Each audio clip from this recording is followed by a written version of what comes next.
friends, welcome to the Tech Listen channel. So friends, today I will talk about Philips 40B1U6903CH monitor. So friend, it is equipped with a large 39.7-inch screen and friend 5120 into 2160 resolution and a speedy multifunctional Thunderbolt 4 docking solution.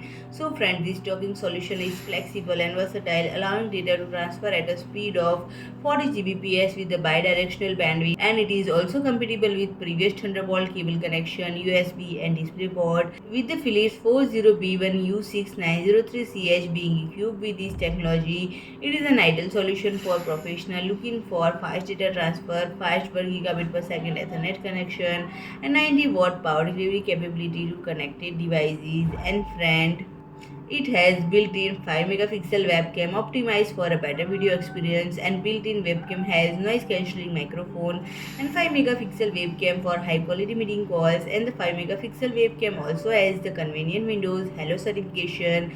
The advanced sensor for facial recognition log each user into all of their windows for facial recognition, log each user into all of their Windows accounts within seconds, and friend, is equipped with features that make the display pleasing to the eye. And friend, this monitor is certified as TUV Rheinland Eyesafe RPF 50, which means that a blue light filter is always on, and the monitor is designed with 178 by 178 degree viewing angles through IPS Technology, so that the content being viewed is visible through almost every angle. And friend, if I talk about the pricing, it is priced at 1849 euros. So friend, if you like my video, please do like, share and comment, and don't forget to subscribe my channel and press the bell icon.